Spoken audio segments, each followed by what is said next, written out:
이제 핑크색으로 된 애가 1개월짜리 미국채, 그러니까 단기물 금리인 거죠. 원래는 제가 노란색보다 늘 일정 간격을 두고 위에 있어야 되거든요. 그런데 이 핑크색이 지난주에 그걸 그냥 뚫고 밑으로 갔어요. 네. 저 노란색이 바로 연준에게 맡겼을 때 돈을 MF한테 줘요. 갑자기 핑크색이 쭉 떨어졌어. 네네. 자, 제가 MF 매니저예요. 금리가 핑크색이 좀 높아야 제가 핑크색을 담을 텐데 노란색보다 핑크색이 낮거나 양자 간의 차이가 별로 없으면 노란색이 훨씬 괜찮은 자산이에요. 그렇죠. 그러면 노란색에 연준에다가 돈을 넣고 싶어 하겠죠?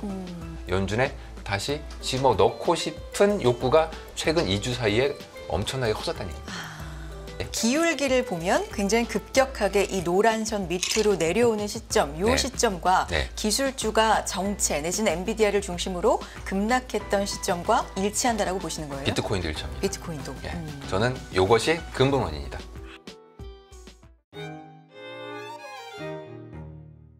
자, 이제 저희가 이 시간 이번 주 통으로 월화수목금에서 한 분 한 분 최고의 금융 전문가 모시고 하반기에 대한 이야기를 나누고 있는데요. 그 세 번째 시간입니다. DB금융투자 리서치센터의 문홍철 자산전략팀장 나와 주셨네요. 어서 오세요. 예, 안녕하세요. 문홍철입니다. 잘 지내셨어요?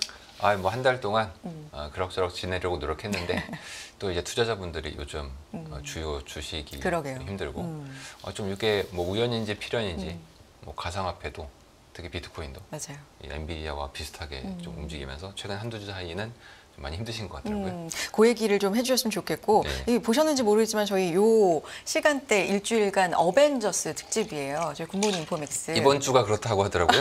저 여기 넣어도 되는 건가요? 제가 들어가기에는 너무 중요한 자리인 것 같고 저는 좀 나와주셔서 감사드리고 월화수목금에서 수요일이니까 센터시네요. 어벤져스 센터시네요. 그렇게 됐습니다.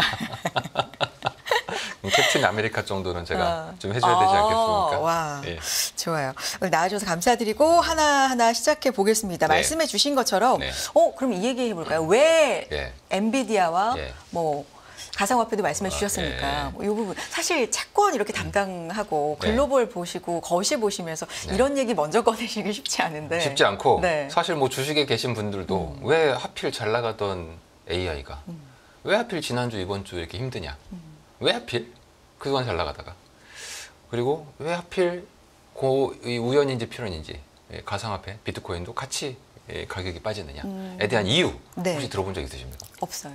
제가 말씀드리겠습니다. 좋아요. 이유가 있습니까? 채권의 관점. 이거 조금 이제 복잡할 수 있는데 저는 유동성주의자지 않습니까? 달러 유동성이 늘어나면 뭐 놀리고 뭐고 다 필요 없다. 그냥 간다. 근데 얘가 줄어들면 논리에도 불구하고 갑자기 힘들어지게 될 수밖에 없다. 이거에 가장 민감한 애들이 있어요. 유동성에 제일 민감한 끝단의 자산. 바로 돈이 가장 가려고 하는 이제 AI 주식과 이제 비트코인 같은 자산이 될 텐데 제 그림을 잠깐 보면서 설명을 좀 드려야 되겠습니다. 지금 띄워드린 이 페이지 그림을 이제 보시면 이게 단순해요. 지금 연준의 기준금리 아시죠? 상하단이 있지 않습니까? 여기서 이제 노란색으로 된 애가 하단, 저 녹색으로 된 애가 상단입니다. 그 사이에 지금 뭐가 이렇게 두 개의 선이 이제 왔다 갔다 하고 있지 않습니까? 그게 뭐냐면 이제 핑크색으로 된 애가 1개월짜리 미국채 금리입니다. 그리고 뭐 하늘색은 3개월짜리 미국채, 그러니까 단기물 금리인 거죠. 이렇게 돼 있는데 저 핑크색 놈 잘 보세요. 제가 6월 달 들어서 조금씩 떨어지더니 지난주 갑자기 노란색을 밑으로 대폭 하회를 했습니다.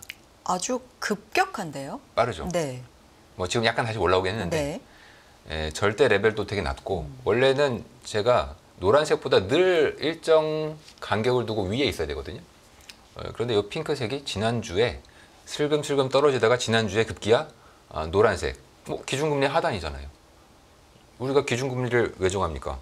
시장금리가 반드시 얘보다는 위에 있어라 라고 정하는 건데 그걸 그냥 뚫고 밑으로 갔어요. 뭔가 단기 금융시장에서 어떤 문제가 있는 겁니다. 자, 이게 벌어지면 어떤 일이 벌어지냐면 자, 첫째, 왜 핑크색이 떨어졌냐? 채권 금리가 떨어졌다는 건 가격이 비싸다는 얘기지 않습니까? 수요가 많거나 공급이 작거나 요 요소는 공급이 작아졌다. 요겁니다. 공급이 작아져서 단기 미국채의 가격이 비싸졌다. 품귀 현상이다. 이제 이렇게 보시면 되고, 그러면 왜 갑자기 그동안에는 유지가 되다가 왜 최근에 단기물 미국채의 공급이 줄었습니까? 이거는 이제 우리의 옐런 누님께서 분기별로 트레저리 단기물의 발행 사이즈를 늘 공시하거든요. 근데 문제는 발행 사이즈를 왜 늘리고 왜 줄였는지는 사람들이 관심이 없잖아. 네. 그래서 알려주질 않아. 물어보는 사람도 없어요. 다만 계획은 이미 발표가 됐는데 이미 계획상 4, 5, 6월에는 좀 줄인다. 요 얘기가 있었고요. 특히 이제 6월이 분기말이다 보니까 좀 더 물려서 많이 트레저리 빌이라고 하죠. 단기채가 많이 줄어들고 있습니다. 얘가 줄어드니까 품귀 현상. 돈은 뭐 시중에 엄청 많은데 이 채권을 사야 된단 말이에요. 이 단기 채권을. 그런데 별로 발행이 안 돼. 그동안 풍부하게 발행이 되다가. 그러다 보니까 돈이 몰리고 금리가 훅 떨어지게 됐죠. 자, 이러면은 문제가 뭐냐? 네. 자, 이 노란색이 있지 않습니까? 네. 저 노란색. 그 노란색으로 그 MMF가 이제 미국의 MMF 자금이 네. 어마어마하거든요. 거의 뭐 6조 달러를 갈 수 있는. 6조 네. 달러를 넘어서 7조 달러. 이게 MMF가 우리나라도 보지만 뭐 거의 뭐 1일물짜리로 그냥 아무 데나 사람 돈 빼고 네. 할 수 있는 네. 유동성이죠. 이 MMF가 이제 있는데 이 MMF 매니저예요, 제가. 매니저면은 뭐 채권도 담고 뭐 이제 금리를 조금이라도 주는 애를 담아야 되지 않습니까? 1일물짜리. 근데 요 그림에서 저 노란색이 바로 연준에게 맡겼을 때 돈을 저 노란색 금리를 연준이 MMF한테 줘요. 자, 그렇게 해서 이제 노란색을 하는데, 근데 그동안은 빨간색이 계속 저 핑크색이 금리가 높잖아요. 금리가 높은 게 있는데 굳이 노란색을 왜 해? 그렇죠. 그렇죠? 그러니까 트레저리 1개월짜리를 그냥 열심히 계속 담았고, 요 노란색 연준에다가 돈을 넣어둔다. 자, 자세히 보세요. 연준에 돈을 넣는다는 얘기는 돈이 연준으로 흡수된다는 얘기죠. 그렇죠. 그러면 저 핑크색이 금리가 높아야지만 요 MMF가 연준에 돈을 안 넣고 시중에 돈을 풀어내겠죠. 네. 즉 핑크색이 위에 있을 때는 유동성이 풀려 있습니다. 그런데 갑자기 핑크색이 쭉 떨어졌어. 네네. 자, 제가 MMF 매니저예요. 금리가 핑크색이 좀 높아야 제가 핑크색을 담을 텐데 노란색보다 핑크색이 낮거나 양자 간의 차이가 별로 없으면 노란색이 훨씬 괜찮은 자산이에요. 그렇죠. 중앙은행에 그냥 넣어놓으면 되거든요. 그럼 중앙연준이 금리를 막 따박따박 저 노란색을 꼭 줘. 그러면 막 고민도 안 해도 돼. 저 이제 1개월물짜리 그 미국채는 이렇게 갖고 있다가 만기 들어오면 또 이제 찾아서 또 사야 되고 좀 귀찮은 게 좀 있어요. 그런데 정작 금리도 별로 안 높아. 그러면 트레저리가 아니라 노란색에 연준에다가 돈을 넣고 싶어 하겠죠? 그 MMF가 지금 딱 이 그림을 보아하니 가지고 있던 수많은 유동성을 연준에 다시 집어 넣고 싶은 욕구가 최근 2주 사이에 엄청나게 커졌다는 얘기입니다. 그러니까 시중에 유동성이 좀 네. 줄었다. 많이 줄었습니다. 많이 줄었다. 단 2주 사이에. 기울기를 보면 굉장히 급격하게 이 노란 선 밑으로 내려오는 시점, 이 네. 시점과 네. 기술주가 정체 내지는 엔비디아를 중심으로 급락했던 시점과 일치한다라고 보시는 거예요? 비트코인도 일치합니다. 비트코인도. 예. 저는 이것이 근본 원인이다.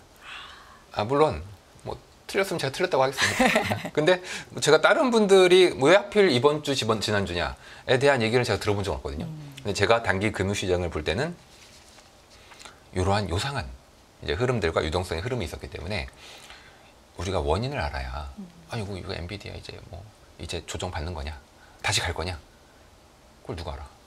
그런데 이렇게 설명을 하면 제가 말씀드릴 수 있죠. 유동성으로. 네, 유동성 말씀드릴 수 있고. 근데 이게 올라왔잖아요. 올라왔죠. 노란선 위로. 네, 아직 얘가 추세적으로 올라왔는지 몰라요. 그거를 우리가 알 수 있습니다. 어떻게? 왜냐하면 우리 옐런 누님께서 이미 3분기에 자기가 트레저리 빌 발행을 네. 어떻게 할 건지를 또 발표를 또 있었어. 네. 아무도 안 봐요. 아무도 안 봐. 그걸 체크해 주세요. 저 같은 사람만 봐요. 그래서 제가 알려드리는 겁니다. 네. 그 자료에 의하면 7월이죠. 3분기가 7, 8, 9월부터는 T빌 발행이 늘어납니다. 즉 우리가 요 핑크색, 즉 아까 단기물 트레저리 금리는 기준금리를 잠깐 하회하고 시중 유동성을 빨아들이는 방향으로 최근에 작용을 했지만 이게 오래 갈 건 아니고 6월 말까지는 갈 수, 지금 6월 말이죠. 근데 이제 7월부터가 되면 날짜가 정확히 7월 1일 뭐 이러진 않아요. 네. 하지만 미국 재무부에서 단기채 공급을 다시 늘려주는 방향으로 갈 거기 때문에 그러면은 이제 아까 제가 말씀드린 그 복잡한 경로를 통해서 다시 유동성이 시중에 풀리게 된다는 얘기죠. 아니 그리고 제가 옐런이고 제가 파월이야. 우리 보스 재당선 시켜야 되지 않겠습니까? 대선. 그 전에는 네. 우리가 좀 시장을 불이 나면 안 되게 흥건하게 촉촉하게 만들어줘야 즉 유동성을 풍부하게 만들어줘야 주가도 오르고 대선 이전에 주가 오르는 게 당선에 거의 절대적인 영향을 미칩니다. 저는 그런 면에서 좀 풍부한 유동성 상황이 만들어질 것이다. 이렇게 보고 있는 것이죠. 그러면 이 노란 선 아래로 급격하게 내려갔을 때 이 시점도 팀장님께서 어느 정도 예측이 되셨었겠네요? 미리? 저희 같은 경우에는 네. 지난번부터도 계속 연준이 이제 6월부터는 양적 긴축의 양을 줄였지 않습니까? 그러니까 유동성을 푼다는 얘기죠. 근데 6월에 얘가 효과가 바로 나타나진 않고 한 7월 정도는 가야 되는데 거기에다가 이미 트레저리 쪽은 계획을 다 발표해냈지 않습니까? 이거는 이제 단기물에 대한 얘기인데 단기물과 장기물 중에 뭘 발행할 거냐 이거는 재무부 마음이에요. 근데 재무부가 그동안 단기물 발행을 많이 하다가 요 2분기 그러니까 4, 5, 6월 이번 달까지를 너무 장기물이 적었죠. 단기물만 많고 그런데 이 2분기에는 단기물을 좀 줄이고 장기물을 늘리겠다. 이렇게 얘기를 했어요. 네. 그러다 보니까 저는 2분기에 뭔가 좀 안 좋은 일이 있을 수 있겠다. 이제 그런 얘기는 이제 암묵적으로 갖고 있었는데 마침 요 금리의 흐름을 봤다 하니 최근 2주 사이에가 유동성에 상당 영향이 있었다는 것을 이제 사후적으로 저희가 말씀을 드리는 거고 뭐 이건 이제 사후 약방문이지 않습니까? 제가 방금 말씀드린 건 이제 하나의 의미는 원인을 알았으니까 이제 다음 7월부터는 괜찮아질 수 있다. 네. 이렇게 설명을 드릴 수 있다는 거죠. 이제 하반기를 앞두고 미국의 첫 금리 인하 시점에 대한 얘기도 네. 상당히 좀 많아지는데 네. 최근에 연준 인사들의 이 멘트를 보자면 인플레이션에 대한 얘기도 물론 여전히 많이 나옵니다만 한쪽으로 고용에 대한 언급이 상당히 좀 많이 나오는 것 같아요. 그렇습니다. 불스 비중제도 그렇고 뭐 메리 데일리도 그렇고. 네. 안타깝지만 전 고용을 보지 않습니다. 놀랍죠? 아니 왜 고용을 안 봐? 자 이제 고용 지표에 대해서 좀 진실을 알려드려야 되는데 이제 바로 매월 초에 발표되는 고용 있잖아요. 그 고용은 사실은 안 보시는 게 맞습니다. 아니 저 이제 욕하겠죠 사람들이 저한테. 아니 그렇게 맨날 사람들이 중요하게 보는 고용을 왜 안 봐? 저희도 아침마다 굉장히 중요하게 전해드리는데 볼 필요가 없다. 오히려 자신의 그 어떠한 중심을 잡는데 방해가 돼요. 왜 방해가 되냐면 자 이 지표가 발표가 됐어요. 그럼 사람들이 야 그거는 미국이 뭐 이제 조사를 열심히 해서 발표한 거 아니야? 그게 아니라 기초 데이터가 있고 그 데이터를 발표하잖아요. 기초 데이터를 아주 막 요상한 블랙박스에 넣어요. 그럼 여기서 막 콩짝콩짝 막 해. 블랙박스에서. 그리고 어떤 숫자를 뱉어요. 그럼 그 뱉은 숫자를 발표하는 겁니다. 근데 이게 지들도 알잖아요. 이거 약간 이 블랙박스 콩짝콩짝한 게 물론 뭐 자기들이 합리적으로 만들어놨지. 하지만 이게 상황에 따라서 맞을 때도 있고 틀릴 때도 있어요. 지금은 코로나 이후는 좀 특이한 상황이지 않습니까? 그래서 나중에 수정을 해. 그러면 이제 여러분들은 수정 그렇지. 한 달 후에 수정하잖아. 그렇게 생각하시죠? 한 달 후에 수정하는 걸 떠나서 그건 당연히 수정하는 거고요. 1년이 지나면 저 모든 숫자를 다 바꿔요. 1년이 지나면. 왜냐면 1년 동안 우리가 새로운 데이터가 이제 들어오거든요. 여러 가지 이 블랙박스에 이 블랙박스가 왜 있냐면 대표적으로 이런 게 있습니다. 기업이 폐업을 했어. 그러면 폐업을 하면 임금 데이터 발표를 안 하잖아요. 우리는 왜냐면 비농업 고용 임금 데이터를 바탕으로 산출해야 되는데 기업이 폐업을 하면 뭐 아예 그냥 보고를 안 해. 그러면 이거를 이제 어떻게 산출해야 되는 거예요? 이 사람들이 고용을 어떻게 산출해야 되냐? 그래서 요상한 모델을 넣습니다. 그런데 그 모델이 맞는지 틀린지는 사후적으로 알 수 있어. 그럼 그 폐업한 데이터는 언제 나오냐? 최소 1년 지나야 나와요. 그래서 얘가 진짜 문을 닫았구나 회사가. 그러면 그 회사 사람들이 잘렸으니까 없애야지. 근데 이거를 1년 지나서 없애면 또 사람들이 뭐라고 하잖아. 야, 좀 속보성 있게 만들어라. 그래서 요 블랙박스가 있는 겁니다. 이런 모델이 엄청 많아요. 다만 나중에 확인이 되는데 1년 후에 나중에 가서 확인을 해봤더니 아니 우리가 그때 블랙박스로 이렇게 추정을 해놨는데 아니네. 그럼 수정이 또 수정을 하는데 아니, 나는 이미 다 지표 나왔을 때 매매 다 하고 그때 다 했는데 나중에 나온 숫자는 완전 엉뚱한 숫자야. 그러면 마음이 굉장히 아프지 않습니까? 지금 나왔던 지표 중에 하나가 좀 뭐 나름 충격적이었던 지표가 좀 하나가 있는데 네. 그 8페이지 그림 잠깐 보시면 이게 이제 세로축이 단위는 1000건으로 해서 캘리포니아주에 그 여러분들이 매월 이제 고용 보시잖아요. 미국의 고용자 수가 대략 한 2억 몇천 명 건 되거든요. 그 총액을 캘리포니아 주만 쓴 겁니다. 왜 캘리포니아 주냐? 그 제가 1년 후에 수정된다 그랬죠. 근데 그거는 이제 미국의 51개 주죠. 요거를 다 합쳤을 때 그런 거고 네. 개별 주들은 미리 수정치를 좀 내놔요. 개별 주들은 좀 빨리 내놔. 근데 아무도 안 봐. 근데 저희들이 데이터를 입수를 해가지고 또 분석하시는 분들이 또 있어요. 그래서 그 분석한 걸 이제 제가 가져왔는데 네. 이거는 이제 미국의 그 입법조사처에서 분석한 겁니다. 이 그림 잘 보시면 작년 9월부터 비농업 고용 속보치도 주별로 나오거든요. 네. 근데 그걸로 보면 거의 14만 건이 작년 9월부터 늘었어요. 캘리포니아니까 엄청 큰 지역이니까 이게 쭉 늘었어. 그런데 이번에 이제 그 제가 아까 최종적으로 알게 되는 벤치마크 수정이라고 하거든요. 그 벤치마크 수정 후 고용이 그 밑에 진한색 선으로 돼 있죠. 얘는 작년 9월부터 고용이 거의 늘지 않았습니다. 아니 이 차이가 너무 크잖아요. 14만 건. 네. 14만 건에 이게 말이 되냐 싶죠. 그래서 제가 보지 말라는 거예요. 고용을 보지 마라. 근데 그 당시 발표될 때는 시장에 반영이 막 되잖아요. 그때 되는데 네. 나중에 이 길이 아닌 게 비어해요. 그러면 길을 돌아가야죠. 돌아와요. 지표가 결국은 그 시장 가격이 돌아와요. 나중에 돌아와. 나중에. 그러니까 투자자들만 피해를 입는 거지. 제대로 데이터가 안 나오면 처음에 속보치에 흥분했다가 혹은 실망했다가 매매는 다 해놨어. 근데 나중에 봤더니 이 길이 아니래. 그럼 그때 가면 다시 다 되돌려야 될 거 아니에요. 그럼 뭐야? 난 돈을 벌려고 하는 건데 돈과 무관하게 지 혼자 왔다 갔다 해버리면 지표라는 게 무슨 의미가 있는 거지. 우리가 자를 정확히 알아야 뭔가 길이를 정확히 재지 않습니까? 근데 자가 잘못했어. 네. 그럼 뭐야? 길이가 틀린 거잖아요. 그걸 우리가 1년 후에 알 수 있다. 네. 다만 제가 좀 미리미리 말씀을 이제 드리는 건데 그래서 이제 시청자분들도 그렇고 매월 나오는 이 고용 속보치 중요한데 그냥 그러려니 하고 봐야지. 제가 저렇게 되니 앞으로 연준이 금리를 이제 안 내릴 것 같고 되게 늦어질 것 같고 이렇게 생각하면 안 되는 거예요. 정확한 그 시점의 경기 판단이나 고용 시장에 대한 판단은 좀 다를 수 있다. 굉장히 차이가 있을 수 있고 여기서 제가 이제 말씀드리는 네. 게 그래서 자기 중심을 잡아야 돼요. 자기 중심을. 그래서 과연 그러면 이제 뭐가 맞냐? 네. 물론 벤치마크 수정 후가 맞겠지. 맞는데 다만 이 벤치마크도 완벽하진 않아요. 네. 그래서 이게 전부 다 최종 수정된 거는 한 2, 3년 후에 나와. 그럼 벤치마크도 틀리나요? 네, 얘도 정확한 게 아니에요. 그럼 진실은 어디냐? 그 아까 캘리포니아주를 봤을 때 속보치는 막 여기 꼭대기가 있고 벤치마크 수정치는 요 밑에가 있지 않습니까? 그럼 진실은 대략 그 중간 어딘가에 있습니다. 왜냐? 벤치마크에서도 최종 수정이 안 되는 게 하나가 있어. 그게 뭐냐면 이제 불법 이민자들이 불법으로 넘어왔어요. 그러면은 뭐 통계가 없겠죠. 불법이니까. 근데 요 분이 취직을 하면 임금이 나가거든요. 네네. 얘가 매월 비농업 고용 속보치에 잡혀요. 잡혀. 그러니까 비농업 속보치가 막 아주 뭐 이상한 숫자는 아니에요.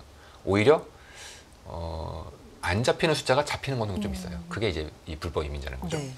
그 BM 수정 후 고용은 이 불법 이민자의 숫자를 반영을 하려고 노력을 하는데 그 인구 센서스국이 따로 있지 않습니까? 그 인구 센서스국은 자기네 인구 벤치마크를 노동부에 보내서 야 우리가 대충 추정해 보니까 인구가 한 요 정도 늘어난 것 같아. 그거 니네 반영해서 니네 지표 발표할 때 써라 이렇게 보내요.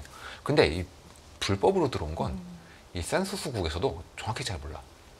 나중에 알아요. 아주 먼 미래에. 즉 어떤 면에선 비농업 고용의 속보치는 이 불법 이민자를 오히려 반영을 잘하고 있는 거고 반대로 벤치마크 수정 후의 고용은 좀 덜 하고 있는 가능성이겠죠. 그래서 제가 말씀드리는 게 아까 캘리포니아주에서도 이 캘리포니아주만 그런 게 아니라 모든 다 미국 주가 다 비슷해요. 속보치는 굉장히 잘 나왔고 수정치는 굉장히 이제 안 나올 거거든요. 그럼 진실은 도대체 뭐냐? 이거 뭘 보는 얘기냐? 그냥 평균하세요. 평균해서 그 중간 어딘가 라고 이제 보시면 되고, 미국 고용이 그렇게 나쁜 건 아니지만 네. 저희가 대충 이제 찍어드리겠습니다. 최근 2년 동안 미국의 월 고용이 24만 건 정도 됩니다. 평균. 네. 평균 24만 건. 그 저한테 물어보면 24만 건은 과장됐다. 그럼 얼마로 봐야 되냐? 굉장히 뜨겁다라고 하는데 이건 과장된 거다. 그 정도까지 뜨겁지 않아요. 저희 추정으로는 20만 건이 좀 안 될 겁니다. 중요한 건 앞으로죠. 앞으로죠. 중요한 건 앞으로인데, 제가 아까 불법 월경, 이게 이민? 빈농업 네. 고용에 굉장히 큰 영향을 준다고 그랬죠. 네. 자, 그래서 우리가 봐야 되는 건 뭐겠습니까? 바이든의 이민 정책. 국경 정책이죠. 네. 국경 정책. 바이든이 지난이 아니고 이번 달에 굉장히 중요한 정책을 발표했습니다. 혹시 들은 적 있으신가 모르겠네. 무슨 정책이냐면 행정명령을 새로 냈어요. 6월 15일부터 모든 망명 신청을 금지. 그리고 1일 이민자 수가 특정 인원수를 넘으면 그냥 중단. 인원수가 떨어져야 다시 재개. 굉장히 강력한 겁니다. 네. 그러니까 사실상 이민을 거의 안 받겠다고 얘기한 건 똑같아요. 이게 자기도 발등에 불이 떨어진 게, 트럼프가 이민 아젠다에서는 늘 앞서가니까 대선이 얼마 안 남았으니, 사실 이 정책이 옛날에 트럼프가 하려다가 사람들이 너무 반발해서 이게 말이 되냐, 미국은 이민으로 큰 나라인데, 그런데 이걸 바이든이 하고 있어. 자, 이 얘기는 뭐냐면 이미 바이든이 2월 달부터 국경 보안을 강화시켰거든요. 그래서 계절적으로 2월부터 이민자가 많이 줄어듭니다. 네. 저는 이게 분명히 고용에 영향을 미친다고. 여기서 말하는 고용은 속보치예요, 속보치. 네네. 그런데 6월 달에 진짜 센 정책을 냈잖아요. 이렇게 되면 국경 패트롤도 강화시키면서 불법으로 이민을 할 엄두를 못 내. 그렇게 되면 미국으로 불법으로 넘어와서 취업하시는 분들의 일자리 건수가 줄겠죠. 그럼 고용의 숫자로 완전히 줄겠죠. 속보치에 반영이 되겠고. 그러면은 그래도 뭐 미국에 있는 기업들이 내국인을 고용하면 되는 거 아니냐. 근데 구인율을 보셨죠? 구인율이 굉장히 빠르게 급감을 하고 있죠. 기울기로 보면 이미 코로나 이전 수치의 구인 건수는 도달했지만 추세가 너무 밑으로 빠지고 있어. 이렇게 빠지고 있을 땐 아마 앞으로 이제 기업들도 사람을 안 찾고 이민자들도 안 들어오고, 그러면은 전반적으로 고용 숫자가 급격하게 떨어질 가능성이 있다는 겁니다. 그래서 뭐 오늘도 뭐 연준에서 좀 매파적인 얘기를 하긴 했지만, 네. 이런 거 너무 듣지 마세요. 어차피 그 사람들도 몰라, 미래를. 그러니까 자기만의 중심을 잡자. 중심에서 제가 오늘 말씀드리는 게, 이제 아까의 엔비디아 관련된 거는 유동성은 앞으로 좋아진다. 지금 말씀드린 고용은 이민 정책. 그러면 팀장님, 고용 숫자가 네. 최근에 뭐 연준 이사들이 몇몇이 발언하는 것처럼 좀 급격하게 안 좋게 나올 수도 있는데, 이게 나중에 보면 네. 세부적으로 보면 이민 때문일 수도 있고, 네. 이런 거에 그러니까 너무나 네. 경기 침체다, 이런 쪽으로 해석하는 건 또 과장일 수 있다라고 봐도 되겠습니까? 지금은 사실 경기 침체 얘기를 하시는 분은 거의 없지 않습니까? 그렇죠. 예, 너무 좋아서 난리지 않습니까? 네. 근데 저는 오히려 그 안에서 경기 침체의 징후를 보고 있습니다. 그 침체는 올해가 아니라 내년 정도가 될 텐데, 이제 사실 이번 달 초에 발표된 네. 그 고용을 보시면 실업률이 올라갔거든요. 네네. 4%로. 근데 이게 논리적으로 이해가 안 되실 텐데, 실업률이 아주 조금만 반등해도 위험합니다. 아니, 저점이 3.4%의 실업률이나 4% 실업률이나 완전 고용이잖아. 네. 그런데 역사적으로는 이렇게 작게 오르는 그렇군요. 게 있으면 좀 조심을 해야 돼요. 네. 조심을. 다만 그거는 좀 먼 미래니까 지금 당장 조심할 필요는 없고요. 일단 실업률 추이는 계속 좀 지켜보셔야 됩니다. 네. 하반기에 그래서 우리는 금리 인하 시점, 그게 뭐 말은 많지만 네. 어쨌든 맞이할 네. 거예요. 맞이할 거잖아요. 할 겁니다. 그렇죠. 네. 한국은행도 그렇고. 할 겁니다. 이것도 여러 가지로 좀 얘기가 많긴 하지만, 맞습니다. 하반기 전망 예. 요약해서 좀 부탁드리겠습니다. 저희가 금리 전망이 전문이니까 그렇죠. 말씀드리면, 네. 저희가 사실 하우스 측면에서, 저희 네. 회사 측면에서 이제 위험자산 쪽은 조금씩 조심스러운 국면으로 넘어가고 채권을 사자. 채권 금리 여전히 높고 싸다. 네. 가격이. 그렇다면 앞으로 이제 기준금리를 잘 생각해 보세요. 자, 이제 앵커님이 이제 은행에 돈을 한 5억 넣어놨어. 은행은 상품이 짧아요. 근데 생각만 해도 좋네요. 네, 5억에 너무 꽂히지 마시고, 만기가 네. 짧아. 얘가 만기가 길어야 1년이에요. 네. 은행 상품들은. 보통 막 3개월 단위로 해서 이제 예금해서 넘어가고 이래요. 근데 이 자금들이 그동안 시장 금리가 이제 올라가니까 시장 금리가 오를 때는 만기가 짧은 상품을 해야 되겠잖아요. 긴 채권을 사면 안 되죠. 적어 아무리 길어도 1년 이하로 갔던 그 엄청난 자금들이 은행에 있단 말이에요. 지금 은행에. 자, 그런데 만약에 하는 총재가 뭐 혹은 뭐 연준이 나와서 야, 이제 우리 금리 인하했어. 이래봐. 그럼 이제 그거를 보시는 분들은 이제 시청자분들이야 맨날 경제 뉴스를 보시니까 대충 미리 알지만 이제 일반적인 우리 어머님들이시나 어르신들이나 뭐 일반적으로 돈 많으신 뭐 그런 분들은 뉴스 보고 한단 말이에요. 뭐야, 그럼 금리 내린대? 그럼 내가 지금 거래하고 있는 PB한테 가서 나 그동안 3개월짜리 은행에 넣어놨던 거 좀 한 2, 3년짜리 채권 삽시다. 이제 이렇게 한단 말이에요. 그러면 그때부터 난리가 나는 겁니다. 이 채권 시장에서는 갑자기 돈들이 이제 쏟아져 들어오는 거예요. 그것도 장기물로. 그럼 금리가 많이 떨어지겠죠. 가격은 비싸지고. 저는 그래서 이제 하반기에는 금리 인하의 사이클로 이제 넘어가기 때문에 우리가 이제 큰 기대를 하면 안 되겠지만 채권을 조금 더 사시고 단 한 가지 제가 말씀드리고 싶은 건 중앙은행 말을 너무 믿지 마세요. 그리고 중앙은행은 금리를 인하하는 순간까지도 매파죠. 그 사람들이 그렇게 얘기할 수밖에 없는 게 아니 금리 인하했어. 근데 이제 경기 나빠질 것 같아서 했어요라고 하면 대통령이 싫어하잖아. 아니 오늘 전반적으로는 중앙은행도 믿지 마세요. 지표도 믿지 마세요. 믿지 저를 마세요. 믿으십시오. 믿지 마세요. 특집이었던 것 같기도 하고요. 저희 문 팀장님 한 달에 한 번씩 저를 꼭 모시니까요. 또 그때그때 중요한 내용 분석 들어보겠습니다. 오늘 감사드립니다. DB금융투자 리서치센터 문홍철 자산전략팀장 함께했습니다. 고맙습니다. 네, 감사합니다. 진정한 기업 투자의 비밀은 변하지 않는 가치를 보는 것. 당신이 선택할 기업. 이제보다 분명히 보이실 겁니다. 실패하지 않는 기업 투자의 조건 7가지. 여기서 확인하세요.